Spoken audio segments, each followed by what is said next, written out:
సొంతిల్లు అనేది ప్రతి మధ్యతరగతి కుటుంబంలో ఉన్న ప్రతి ఒక్కరి కల. కామన్‌గా కనే కల. ఎందుకంటే ప్రతి మనిషికి కూడా ఒక సొంతిల్లు అనేది ఉండాలి. చనిపోయేలోపు ఇది ఏర్పరచుకోవాలి అని చెప్పేసి ప్రతి ఒక్కరూ ఆలోచిస్తుంటారు. అయితే కొంతమంది వీటిని కొనుక్కునే స్థాయిలో కూడా ఉండరు. వాళ్ళకంత స్తోమత కూడా ఉండదు. ఇలాంటి వాళ్ళ కోసం ప్రభుత్వం ఎప్పటికప్పుడు చర్యలు తీసుకుంటూనే అలాంటి వారిని గుర్తించి ఉచిత స్థలాలు ఇవ్వడం, లేదంటే ఉచితంగా ఇల్లులు కట్టించి ఇవ్వడం అనేది కొన్ని పథకాల రూపంలో ఇవ్వడం అనేది మనం తరచుగా చూస్తూ ఉంటున్న నేపథ్యంలో ఇప్పుడు ఆంధ్రప్రదేశ్ ప్రభుత్వం మరొక ముందడుగు వేసింది. రాష్ట్రంలో నిరుపేదలకు సొంతింటి కలను నెరవేర్చే విధంగా ఒక గొప్ప చర్యకు పూనుకుంది. ఇది ప్రతి ఒక్కరూ హర్షిస్తున్న అంశం.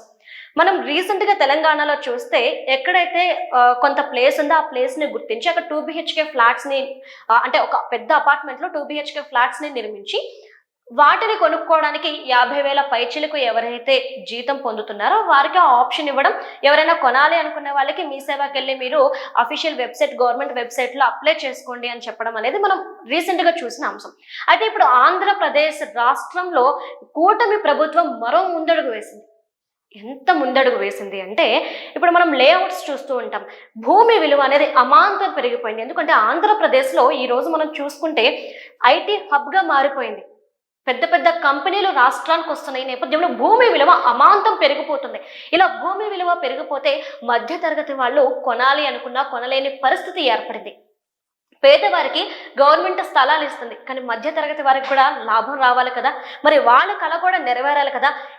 దీన్ని దృష్టిలో పెట్టుకొని ఇప్పుడు కూటమి ప్రభుత్వం ఏవైతే నిర్ణయం తీసుకుందో ఇది అందరిలో కూడా ఒక ఉత్సాహాన్ని, ఒక ఆశని నింపిందని చెప్పొచ్చు.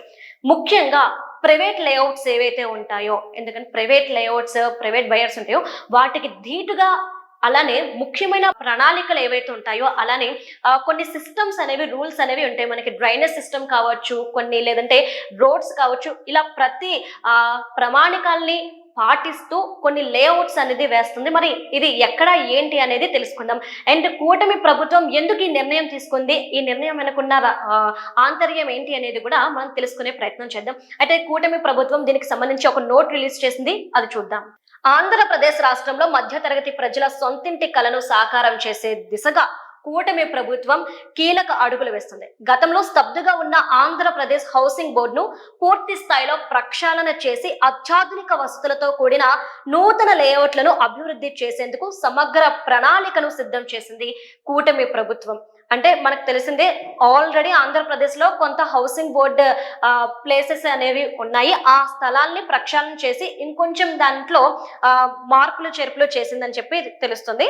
ఇక ఇదే నేపథ్యంలో ముఖ్యంగా ప్రభుత్వ సలహాదారుల పర్యవేక్షణలో, రియల్ ఎస్టేట్ నిపుణుల సూచనలతో లాభాపేక్ష లేని రీతిలో నాణ్యమైన స్థలాలను ప్రజలకు అందుబాటులోకి తీసుకురావడమే ఈ సంస్కరణల ప్రధాన ఉద్దేశం. ఎందుకు అంటే ఇక్కడ రియల్ ఎస్టేట్ నిపుణులు సలహాలు, సూచనలు అనేవి మనకి చాలా ఇంపార్టెంట్. అట్ ద టైం ఏంటి అంటే మనకి డ్రైనేజ్ సిస్టమ్ కావచ్చు, రోడ్ సిస్టమ్ కావచ్చు, అలానే ఆ భూమి ఏ విధంగా ఉంది, అక్కడ ఎన్ని అపార్ట్మెంట్స్ మనం కట్టచ్చు, ఇవన్నీ కూడా మనం తెలుసుకోకుండా ఇంతకుముందు గతంలో కొన్ని చోట్ల ఇల్లులు చూస్తే, ఇలా గవర్నమెంట్ ఇచ్చిన ఇల్లును చూస్తే కనుక వాటర్ సప్లై అనేది కొద్ది రోజుల తర్వాత ఆగిపోయేది, తర్వాత పవర్ సప్లై అనేది కొద్ది రోజుల తర్వాత ఆగిపోయేది, కొన్నాళ్ళకి అవి ఉండడానికి కూడా పనికి రాకుండా ఉండే ఇల్లుల్ని మనం చూసాము. అయితే ఇలాంటి సమస్యలు ఉత్పన్నం కాకుండా ఉండేందుకు ఇచ్చే ఇల్లు ఏదైతే ఉందో అది నాణ్యంగా ఉండాలి, వాళ్ళకు ఉపయోగపడే విధంగా ఉండాలి అని చెప్పేసి ఇలాంటి చర్యలు, అంటే కఠినమైన చర్యలు తీసుకుంటున్నట్లు, సంస్కరణలు చేపడుతున్నట్లు మనకు తెలుస్తుంది. ఇక రాష్ట్ర వ్యాప్తంగా ఉన్న హౌసింగ్ బోర్డు భూములను గుర్తించి వాటిని స్మార్ట్ టౌన్షిప్లుగా మార్చేందుకు ప్రభుత్వం కసరత్తు చేస్తుంది. పట్టణ ప్రాంతాలకు సమీపంలో అన్ని రకాల మౌలిక సదుపాయాలతో కూడిన లేఅవుట్లను వేసి మధ్యతరగతి ప్రజలకు సరసమైన ధరలకి అందించనున్నారు. యాక్చువల్లీ మనం చెప్పాలి అంటే గనక బయట ఫ్లాట్స్ వాల్యూ అనేది అమాంతం పెరిగిపోయింది. 2 BHK కొనాలంటే ₹1,00,00,000 కంపల్సరీ ఉండాల్సిందే, లేదా అంత తక్కువలో అంటే ఏ సెకండ్స్ లోనే ఇట్లా కొనుక్కోవాలనుకున్నా 50-60 లక్షలు ఖచ్చితంగా పెట్టాల్సిందే. మరి అలాంటి టైంలో అంత మధ్యతరగతి వాళ్ళు పెట్టలేరు కాబట్టి వాళ్ళకి సరసమైన ధరల్లో ఇచ్చే విధంగా, అంటే ఇందులో ఎలాంటి లాభాపేక్ష లేకుండా, అంటే గవర్నమెంట్ కి ఎలాంటి లాభం కూడా అవసరం లేదు, ప్రజలు బాగుంటే చాలు అనే విధంగా నిర్ణయం తీసుకున్నట్లు మనకు తెలుస్తుంది. నెక్స్ట్, ఈ లేఅవుట్లలో 60 అడుగుల రోడ్లు, అండర్ గ్రౌండ్ డ్రైనేజీ, పార్కులు మరియు కమ్యూనిటీ హాళ్లకు ప్రత్యేక ప్రాధాన్యత ఇస్తున్నారు. తక్కువ ఆదాయ వర్గాలు, మధ్య ఆదాయ వర్గాల కోసం వేరువేరు ధరల శ్రేణుల్లో ఫ్లాట్లను కేటాయించేలా చర్యలు చేపడుతున్నారు. ఇంతకు ముందే మనం మాట్లాడుకున్నాం, అండర్ గ్రౌండ్ డ్రైనేజీ అనేది చాలా ఇంపార్టెంట్. రీసెంట్ గా మనం హైదరాబాద్ లో చూసుకుంటే ఈ అండర్ గ్రౌండ్ డ్రైనేజీ ఫెయిల్ అవడం వల్ల విల్లాస్ లో కూడా వాటర్ వచ్చేసిన సిచ్యువేషన్ ని మనం చూసాము. మరి అలాంటి పరిస్థితులు పునరావృతం కాకుండా ఏపీలో కఠిన చర్యలు తీసుకుంటున్నట్లు తెలుస్తుంది. నెక్స్ట్, ఈ ప్రాజెక్ట్ లో అత్యంత కీలకమైన అంశం ఏంటంటే ప్రైవేటు వెంచర్లకు ధీటుగా అత్యున్నత ప్రమాణాలను పాటించడం. ప్రైవేట్ వెంచర్స్ మనం గనక కొనాలన్నప్పుడు వాళ్ళు రకరకాల మాటలు చెప్తూ ఉంటారు. ఏం చేసినా సరే ఆ ఫ్లాట్ మనకి అంటగట్టాలని చెప్పేసి చూస్తూ ఉంటారు. అక్కడ మనకి పర్ఫెక్ట్ గా అన్ని ఉన్నాయో లేవో కూడా మనకు తెలియదు. వాళ్ళ మాటలు నమ్మేసి మనం కొనేస్తుంటాము. అయితే అలాంటి సమస్యలు ఉత్పన్నం కాకుండా, అలా జరగకుండా అన్ని ఏర్పాట్లు వాళ్ళు చేస్తున్నారు. మధ్యతరగతి ప్రజలకు బ్యాంకుల నుంచి తక్కువ వడ్డీకి గృహ రుణాలు లభించేలా హౌసింగ్ బోర్డు ప్రత్యేక ఒప్పందాలు చేసుకోనుంది. దీనివల్ల సామాన్యులకు ఆర్థిక భారం తగ్గడంతో పాటు రిజిస్ట్రేషన్ ప్రక్రియలోనూ పారదర్శకత పెరుగుతుంది. ఇక్కడ మనం ఇది నిజంగా చర్చించాల్సిన అంశం. ఎందుకంటే తక్కువ వడ్డీకే గృహ రుణాలు. రీసెంట్ గా మనం చూస్తే ఏదైనా ప్రైవేట్ బ్యాంక్స్కి వెళ్ళండి, 12% వడ్డీ పడుతుంది. మధ్య తరగతి వాడు ఒక 40 లక్షలు పెట్టి ఒక ఇల్లు కొనుక్కోవడానికి తీసుకున్నారంటే దానికి ఒక 20 ఏళ్ళు పెట్టుకున్న నెలకి 40,000 ఈ 30,000 కట్టుకునే విధంగా పెట్టుకున్నా డబల్ అవుతుంది. అంటే 12% వడ్డీ అవడం వల్ల 40 లక్షలు తీసుకుంటే వాళ్ళ దగ్గర 70 నుండి 80 లక్షల వరకు బ్యాంకుకి కట్టాల్సిన పరిస్థితి ఏర్పడింది. అంతా ఒక మధ్య తరగతి కుటుంబస్తుడు భరించలేడు.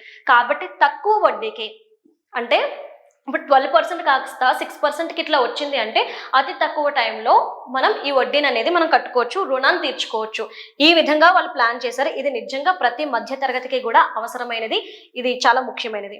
ఇవి ఎక్కడెక్కడ తీసుకున్నారు అంటే అమరావతి రాజధాని ప్రాంతంతో పాటు విశాఖపట్నం, విజయవాడ, తిరుపతి వంటి ప్రధాన నగరాల్లో పైలట్ ప్రాజెక్టులుగా ఈ లేఅవుట్ల అభివృద్ధిని ప్రారంభించనున్నారు. కొద్ది నెలల్లోనే ఈ నూతన లేఅవుట్లకు సంబంధించిన నోటిఫికేషన్లు విడుదల కానున్నాయి. చూసారు కదండి. మరి ఈ నేపథ్యంలో అంటే రాష్ట్రం అంతటా కూడా ఎక్కడెక్కడైతే లేఅవుట్స్ ఉన్నాయో, అంటే గవర్నమెంట్ కి సంబంధించిన భూములు ఉన్నాయో అక్కడ ఫ్లాట్స్ కట్టి తక్కువ ధరకే మనకి లోన్ వచ్చే విధంగా, అంటే తక్కువ వడ్డీకే లోన్ వచ్చేగా ఏర్పాట్లు కూడా గవర్నమెంట్ చూస్తుంది. అట్ ద టైం ఏంటంటే ఆ ఫ్లాట్ వాల్యూ కూడా, అంటే 40 లక్షలు ఉందనుకోండి బయట, అంతకంటే తక్కువకి ఒక మధ్యతరగతి కుటుంబానికి లేదంటే పేద కుటుంబానికి వచ్చే విధంగా అన్ని ఏర్పాట్లు చేస్తుంది. ఇక్కడ ముఖ్యంగా మనం చూసుకోవాల్సింది ఏంటంటే అన్ని వసతులు కల్పిస్తూ ఇంత తక్కువకి రావడం అనేది ఇది చాలా ఆశ్చర్యం కలిగించే అంశమైనప్పటికీ ప్రతి మధ్యతరగతి సొంతింటి కళని నెరవేర్చే విధంగా ఎలాంటి లాభాపేక్ష లేకుండా కూటమి ప్రభుత్వం తీసుకున్న ఈ నిర్ణయానికి ఇక్కడ ప్రజల నుండి కూడా ఒక మంచి స్పందన వస్తుంది. అంటే ఇదే విధంగా రాష్ట్ర అభివృద్ధి అంటే ఎలా ఉండాలి, ప్రజల కోసం అంటే ఎలా పనిచేయాలి, ప్రజలకి ఏం కావాలి, వాళ్ళ అవసరం ఏంటి తీర్చే విధంగా కూటమి ప్రభుత్వం అడుగులు వేస్తుంది అనడానికి ఇదొక నిదర్శనం.